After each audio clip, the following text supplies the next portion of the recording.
You're watching India Tonight, and on this side of the show, we put the spotlight on 10-minute deliveries.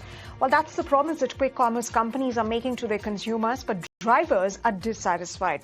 Now, on New Year's Eve, as many of you may have noticed on social media platforms, several thousand delivery executives called for strike to protest against this 10-minute delivery system.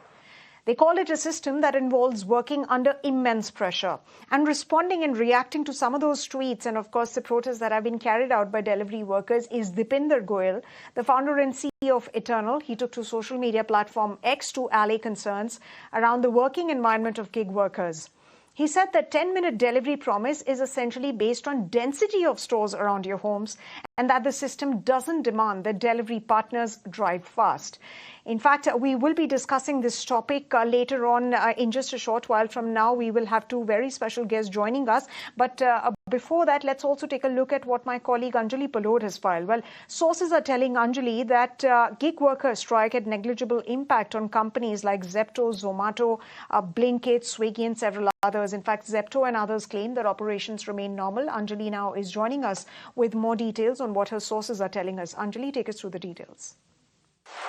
In a fresh update on the impact of the gig workers' strike on New Year Eve, Dipinder Goyal, the founder and CEO of Eternal, has posted on X that there was no impact despite the calls for such a strike.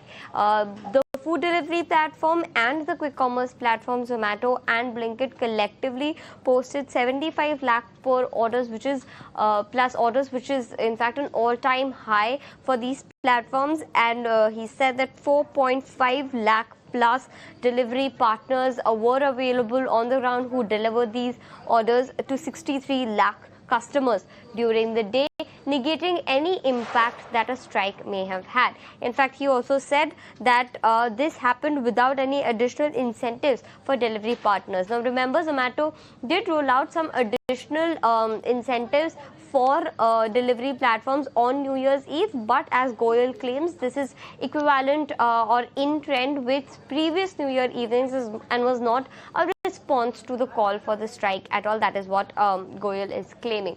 However, a different story is being told by the union workers, as we reported earlier, that they're saying that over 2 lakh gig workers participated in the strike, and a vast majority of orders were impacted, and they've even detailed out the cities like Hyderabad, Delhi, Kolkata and the state of Rajasthan where a big impact was seen. That is what the union workers are saying. But as we've heard from sources previously as well, that the impact has been negligible. There was low participation from the gig workers in this particular strike, because of which no real material disruption was observed on the quick commerce and food delivery platforms. And now this tweet from Dipinder Goyal also confirms this or says the same thing, that according to quick commerce and food delivery platforms, there has been negligible or no impact of these calls for a strike. Well, to discuss this, we are joined in by Sheikh Salauddin, founder and president of TGPWU and National General Secretary, IFAT, and also we have Madhav Kasturia, who's the founder and CEO of Zippy. In fact, let's just start this conversation with Mr. Salauddin. Tell us, about the strike, and first, what were your demands from these platforms and what were the demands of the gig workers from the platforms? Yeah. We have demands, very fruitful demands, only that 5 demands we have to all the platform companies. The first demand we are asking, whatever the old payouts should be were giving, whatever the companies to be promises from the PR, that should be immediately implemented, and those payments should be in line. And second, we are asking 10-minute deliveries, immediately remove all the platform companies. Third, we are asking deactivation should be transparency and immediately remove from the deactivations. Okay. And fourth, we have to dignity and social security. Fifth, we are data transparency from the workers. These things we are generally, this is very basic needs, demands we are asking from all the platform companies.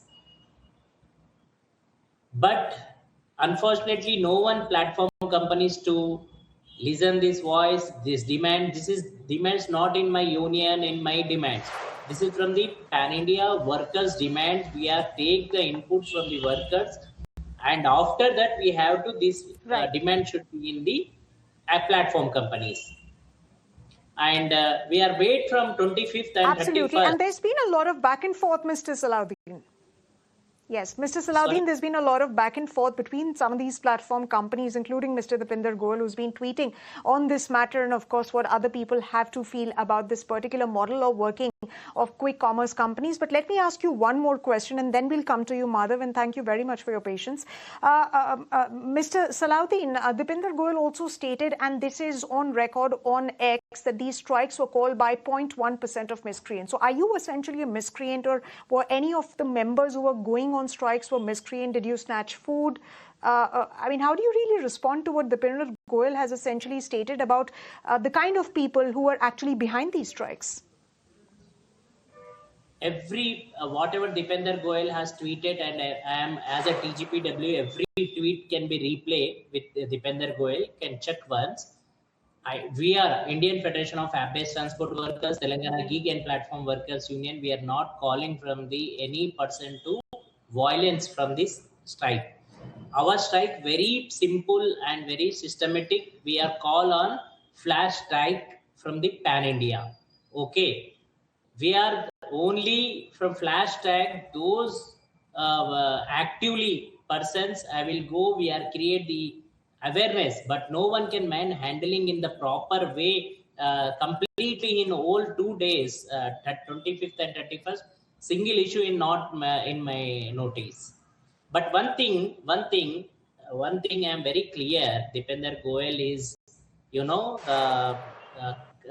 all other company CEOs justification now. Justification from the the social medias and X whatever. This is the achievement of iPad and TGPW. Justification from the on social media from these big companies is coming in, and someone like Dipinder Goyal tweeting incessantly throughout also makes an impact and makes people listen. But moving over to Madhav Kasturia, my question to you is this 10-minute delivery model at all sustainable? Because if you go abroad and you listen to your immediate family, the two things that they rave about is the Indian UPI and how everything is available in the country, from your chocolate to your sabzi within 10 minutes. So is this model sustainable at all, or it's a fundamentally unsustainable model, and moving forward it's just going to exploit all of these gig workers who are making it happen? What is your thought on this? I think I come from a different school of thought, and 10-minute delivery absolutely is very, very sustainable. It's the name of the game of the future. In the next couple of years, you're going to see all other categories. We've only seen this with grocery coming in right now. We've seen this with medicine. We're seeing this in gifting. We're seeing this in pet care, a bunch of other vertical sort of categories, right? Model is very simple. These platforms don't expect the entire gig economy to run at 100 kilometers an hour, right? It's just densification. So I'll give you an example. One golf course road in Gurgaon has 4 dark stores. All of them serve about 1,000, 2,000 orders a day. And the average radius is about 1.5 to 2 kilometers. So even if you pack an order in about 2.5 minutes, the rider still gets 5, 6, 7, 8 minutes to reach the customer, which he just has to travel a distance about kilometer and a half. And no rider across platforms has visibility on the end time of an order, on the SLA of an order, on the promise of an order. So riders and also, changing gears, all of these riders are all of those folks who've come from the village on a zero filing pan, gotten a bike on rent or on an EMI, and are now earning 30, 40, 50,000 rupees a month. So out of nowhere, this entire 5 lakh, 10 lakh population is now properly earning 40,000, 50,000 rupees. These are 3x minimum wage in all the major cities.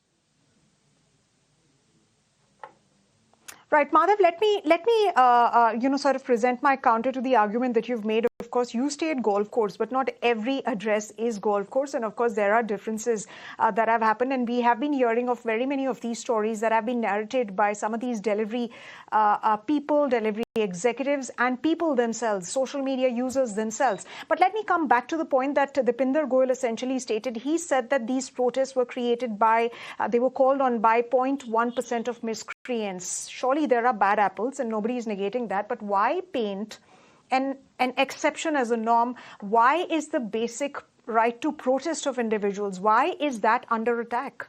Why cannot that be accepted? And why can't these companies, quick commerce companies and delivery companies, really address the issue of these gig workers? I mean, Dipinder Goyal goes on to also state the fact that, if they really needed, if they didn't need the job, they wouldn't do it. And the fact that, if the conditions were severe, he said something to that point. But the fact is, what he's missing out here is the fact that people work under difficult circumstances as well. And sometimes for people, it's really not about choice. Some of these delivery people, they do not have a choice to work, but they have, a responsibility to work, and probably they can't find any other jobs, and which is why they have to stick with gig work.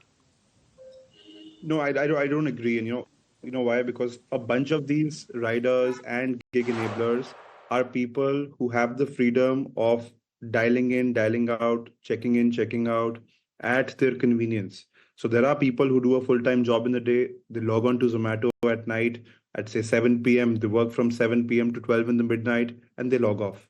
There are some people who only deliver 3, 4, 5 orders a day, right? So the platforms offer utmost flexibility to every gig worker on the platform. They're given insurance, they're given on-road assistance. They can take an off whenever they want to. They're only incentivized to log in on peak days so that the platform has supply. So when you actually broadly look at it, it's a freedom-full model. And for all of these riders are earning post-engineering salaries from day zero, from the time they come to the city, from day one. A lot may be earning, but also let's get on to Mr. Salauddin, and if he can help us understand, because many of your workers, gig workers, have been doing this for years, not as a part-time but as a primary breadwinner for the family. So, do you think we need a definite law to redefine that worker status to prevent companies from, that flexible label tag that these gig workers have to avoid social security obligations? Yes, ma'am, you can see other countries, you have to already defend from workers and the minimum wages also. Right? Why not in India? Recently has passed on social security, that is only from schemes like ESI, PF, health, maternity pension, whatever that government of India should come forward.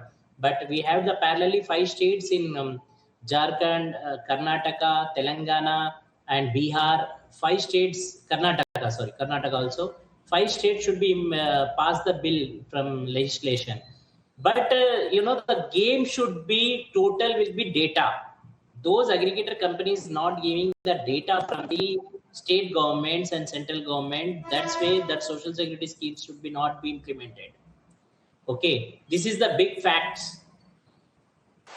And one more thing, why that is the workers' data. That data should not given from the social security schemes. This is not good thing. Okay, this is our right of the workers. Government should do some social security schemes, need from social security schemes to immediately share the data from the government, not share through any private company and any XYZ person. Government when asked, you can share the immediate data. But Absolutely. Absolutely, Mr. Salauddin, and we'll have to wait until the labor codes, they come into effect, all of them. But we have time for just one final question, and I'll take that question to you, Madhav. Madhav, you mentioned about, employment. However, in Dipinder Goyal's own words, there is an attrition of 65% in a year. He also said, and I quote, that people do these jobs for a few months to a year and move on. So can this argument about gig work providing employment, can that be equated with gainful permanent employment? Absolutely. People are bridging different parts of their career. People come on the platform, work for about 3, 4, 5, 6 months, 12 months, end up setting up their own businesses, setting up their own shops, doing courses, going back to On getting for a a few respectable job. months. Why is there so much of attrition? It's everything is fine. Use it as a trampoline. No, they use it as a trampoline. They work for 3, 4, 5 months. It's a very respectable income that they're sort of getting over days. And I'd like to respond to what Mr. Salauddin said. He mentioned something about minimum wage, right? Mr. Salauddin, minimum wage in the most premium cities, the Delhis and the Bombays and the Bangalore's is 15, 16,000 rupees, right? For unskilled labor. That's 57 rupees an hour if you equate it to about 260 hours, right? Or 240 hours.